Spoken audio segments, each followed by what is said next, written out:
You set up a brand new tank and you head to the pet store trying to find the best and worst goldfish for your home aquarium. You bring one home, float the bag, and everything looks completely normal.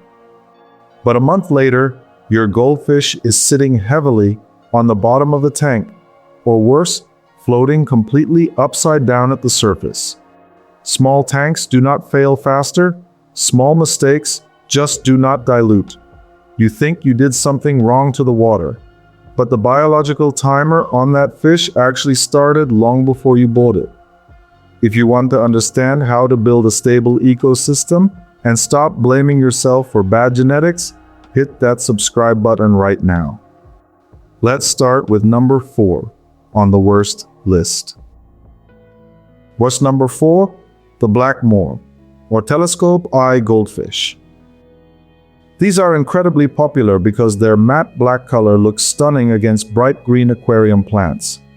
But their signature protruding eyes come with a severe biological tax. They have terrible depth perception. When you drop food into a mixed tank, standard fish will consume everything before the black Moor even realizes it is feeding time. They don't starve because you forgot to feed them. They starve because they physically cannot compete in a standard community environment. Plus, those delicate eyes are highly prone to scratching on hardscape or filter intakes, leading to fast, aggressive bacterial infections. They require a specialized, visually safe environment that most beginners simply do not have.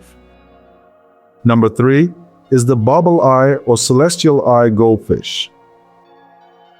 These fish are bred strictly for a visual gimmick.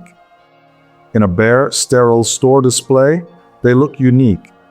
But what the label skips over is the severe physical tax of those fluid-filled sacs under their eyes. They act like massive blinders and extremely fragile balloons. When you put them into a standard home tank, they become the ultimate glass ornaments. Standard aquarium equipment like filter intakes, hardscape, and even slightly sharp plastic plants become severe physical hazards. A slight tear in that fluid sac leads to massive, immediate bacterial infection. Furthermore, because their vision is completely obstructed, they cannot compete for food if you mix them with any other fish. They do not fail your water parameters, they fail the physical obstacle course of your tank. Moving to number 2, we have the Ranchu and lionhead goldfish. People love these because they look like cute, floating blimps. But they are missing a crucial piece of anatomy, the dorsal fin. Without a dorsal fin, their swimming stability is completely destroyed. They are the ultimate high-maintenance downshifters because they are incredibly slow and clumsy. Mixing them with standard, fast-moving goldfish is a death sentence. They require a highly specialized, slow-flow environment. If you put a Ranchu in a tank with a powerful canister filter, it will exhaust its entire daily energy reserve just trying to stay upright in the current. You aren't buying a standard fish, you are buying a mobility trap that requires the entire system to slow down for it. Which brings us to number 1, the absolute worst impulse buy for a beginner, the Pearlscale goldfish. This is the ultimate genetic time bomb. They look exactly like swimming ping pong balls, and beginners buy them because they look adorable. But that extreme spherical shape comes with a devastating biological tax. To achieve that golf ball appearance, their internal anatomy has been severely compromised. Their digestive tract is heavily twisted, and their swim bladder is permanently compressed against their spine. The moment you feed them standard floating flake food, they gulp a tiny bit of air. That food expands inside their twisted gut, the swim bladder completely fails under the internal pressure, and they end up bobbing at the surface like a cork. When a Pearlscale flips upside down, you didn't poison it. Its own genetics failed the system. The delayed biological reality. This is where the pet store logic quietly turns against you. When you stood in that brightly lit aisle, you assumed a cute, round fish was just a fun variation. You didn't realize you were buying compromised anatomy. If your goldfish is swimming upside down and your water tests read 0 ammonia and perfect pH, are you actually testing the ecosystem or just measuring your own false confidence?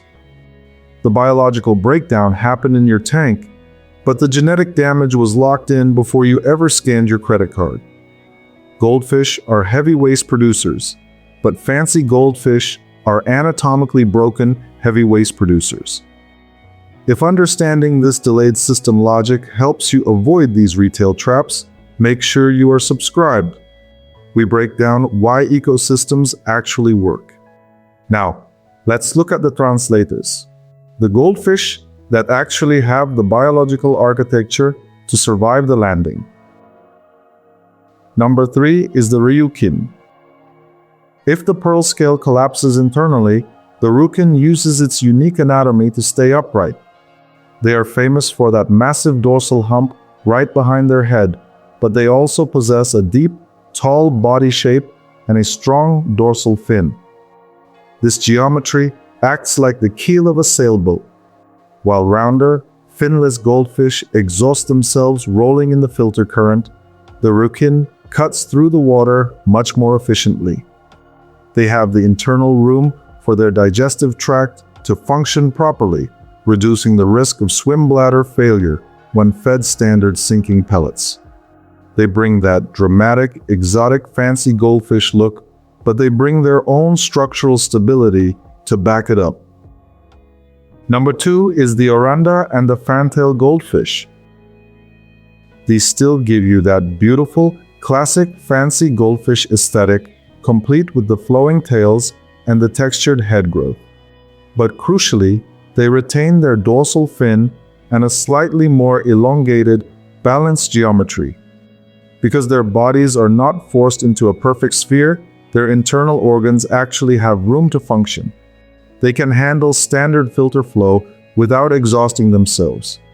When you feed them high-quality sinking pellets, their digestive tract can process the food without immediately crushing their swim bladder. They are the most realistic, balanced choice for a beginner wanting a fancy goldfish, giving your biological filter time to catch up without leaving a casualty on the gravel.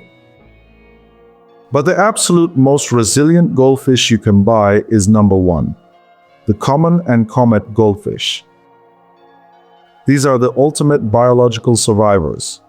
They shrug off cold drafts, they tolerate massive beginner mistakes, and they have the natural, streamlined anatomy of a wild carp. They are virtually indestructible. But here is the catch. They are not aquarium fish, they are pond fish. A common goldfish doesn't belong in a 20-gallon glass box. It only survives your tank because it refuses to die. They are biological bulldozers. As they grow to be over a foot long, their bioload will completely shatter your nitrogen cycle. They are the best goldfish for survival, but they are the absolute worst fish for a small indoor ecosystem. If you buy one, you aren't buying a pet for your desk, you are signing a contract to build a backyard pond. Listen to me. If your fancy goldfish floated upside down and didn't survive the first month, it wasn't your fault. You were simply handed a fragile genetic puzzle disguised as a beginner fish. Choosing the right fish means finding the biology that actually matches your glass box. If you want to know which bottom dwellers will actually clean that tank without secretly crashing your filter, check out our Cleaner Fish Guide right here on the screen. Until next time, keep your systems balanced, your research independent, and your curiosity flowing.